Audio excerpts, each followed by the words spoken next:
The Sun newspaper. Love it, hate it, or even just try to ignore it. Rupert Murdoch's tabloid has been with us for more than 40 years. It sells 1.45 million copies each day, which makes it the UK's biggest selling paper, and it claims its online version is beating all its competitors too. Now, it wouldn't be unreasonable to say that there's not a lot of reading in this paper, but it's the images in the Sun that have always been controversial. The endless depiction of women in their underwear, passive, decorative, there to be enjoyed, and the men on the sports pages, all action and aggression. Is this really representative of Britain today? Page 3 was dumped in 2014 after a nationwide campaign convinced News Corp that nudity in a daily paper was no longer wanted. So let's see how much has changed. I've asked some people round to take a look and tell me what they think.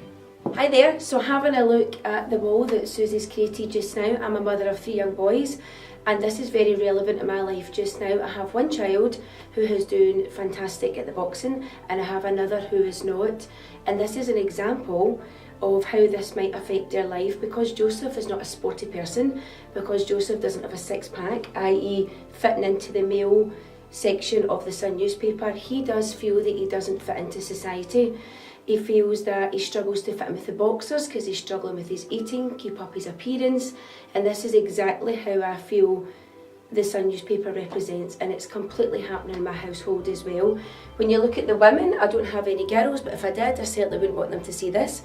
Why? Because it lets them see that anything a young girl aspires to be professional, has got to show that they have got a beautiful body, curves, willing to take their boobs out, and don't really have to stick in at school. So I've got 2 girls, aged 9 and 6, and I would say my oldest daughter is very much influenced by what she sees in the media, what she sees in magazines, having to look a certain way, to dress a certain way, also influenced a lot by her peers as well, because there's only so much that you can do for your own children.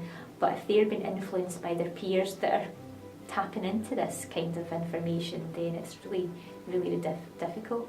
There was an instant where she was going to take her handbag to a party, and because all her friends didn't have a handbag, she was like, oh no, I can't have that. And it's like, but that's what you wanted to take. So very influenced by her peers, and also from the boys as well in our class and what they do and what they say. I've got 2 daughters, and you can see, although I don't think they look at many people and judge themselves, but the younger one certainly has a bit of a, not body image, but even, again, we live in Australia, she's more worried about having a tan. Maya is constantly self-tanning, and I keep saying to her, sweetheart, why are you self-tanning?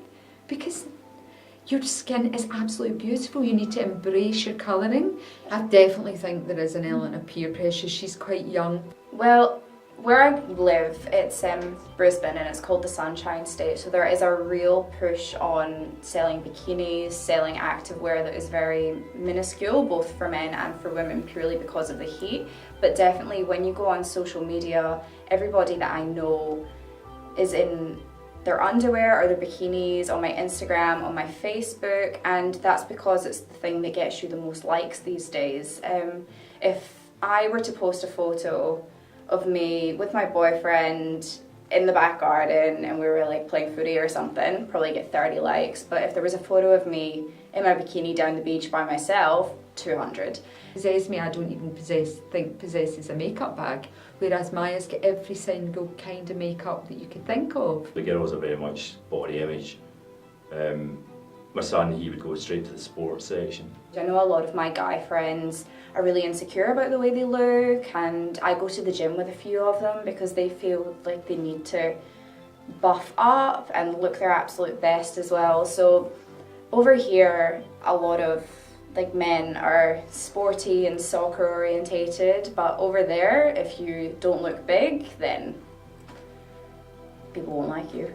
I've got a younger sister at 17 who's very conscious of breast size, what she was wearing, makeup. Partly blame images like this and social media, because it's, everybody's airbrushed make up to perfection. You know, you look back at the likes of myself, I'm 45. When I was 13, 14, 15, we were all running about with trainers on and, you know, playing football, getting dirty, playing outside. Okay, I'm aware times have changed. Yeah, so I think there was a lot less pressure on us just to be able to grow up naturally and not feel pushed into sex too early or dressing in a particular way. We just grew up naturally, I guess. Would it surprise you to learn that 48% of the newspaper is bought by women every day? No, it wouldn't surprise me because women are quite insecure about their appearance, aren't they?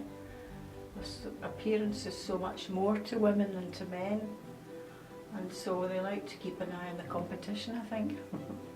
Are they representative? Well, hardly are they. I mean, the women are all young, pretty, mainly, apart from one or two politicians or people like that.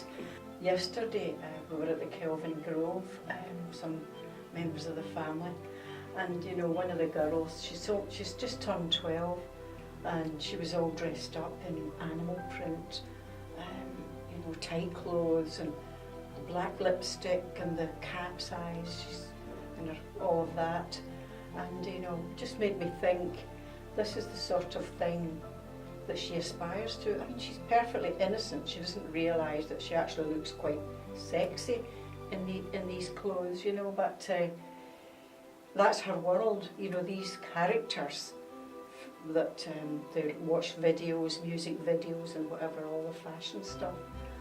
That's her world. She doesn't see beyond that. There was us thinking she would enjoy looking at the dinosaur. Well, she did actually.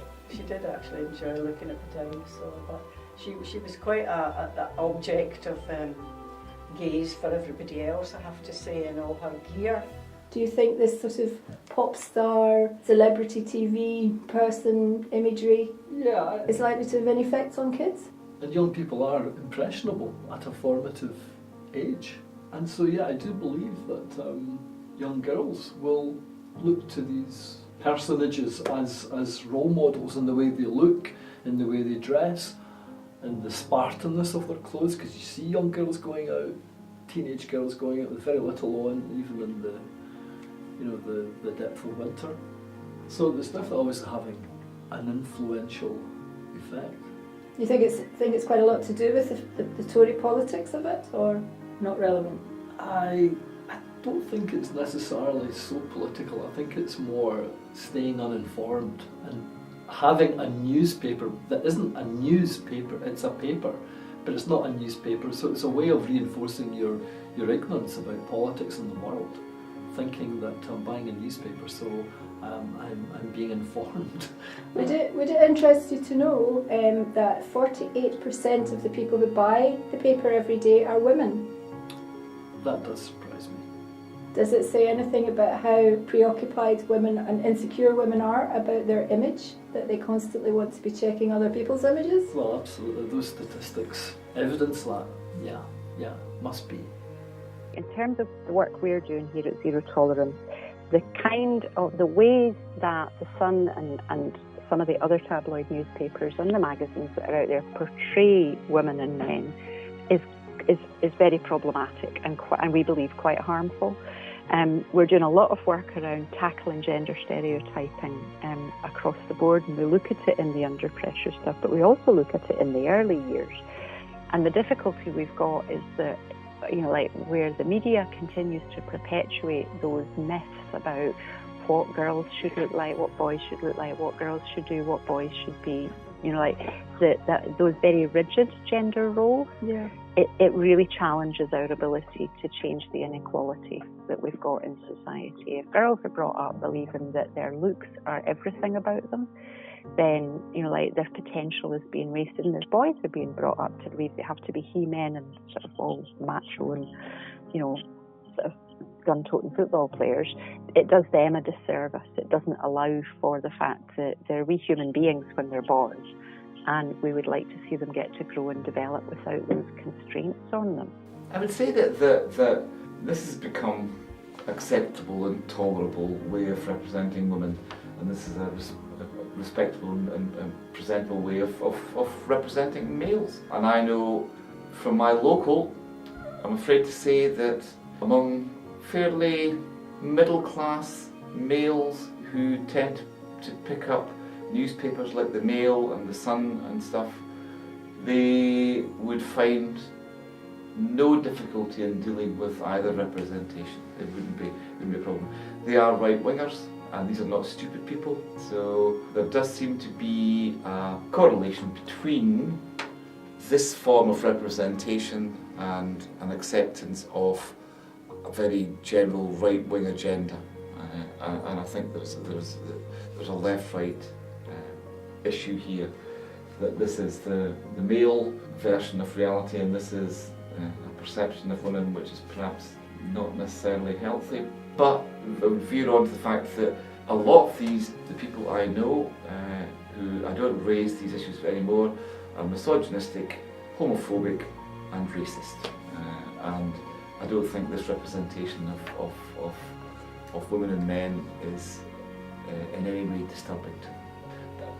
My regular comment is, don't quote the Daily Mail or the Sun editorial to me as terms of an argument. It doesn't stack up. There were two people who I invited along that I thought would say they don't see any problem in what the Sun does, but they didn't show up. The Sun was used as an example of the UK media because it has lots of pictures and is the biggest selling paper in the UK, both in print and online, so it's likely to be seen by the biggest number of people. They claim that number is somewhere over 4 million a day. For me, what was most concerning was hearing the mums say their children, still at primary school, were already anxious about their looks and about not fitting in with their peer groups, and how they couldn't really protect them from seeing images that aren't really suitable for children because they're everywhere. And the teenagers too, girls and boys, all of them under pressure to conform to what they're seeing, to be tanned and look great in a bikini, to be athletic and have a six-pack, and to believe that's what they must look like to be popular and liked. No one is saying the Sun newspaper is responsible for everything that's happening in today's very sexualised popular culture, but it is a big player and part of the bigger picture.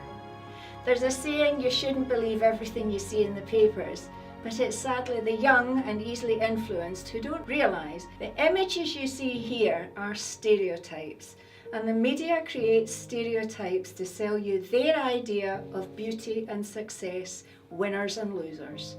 They're creating fashions and trends, and every time there's a new must-have, someone somewhere will be making money from it. But perhaps we should be asking, what's the real cost?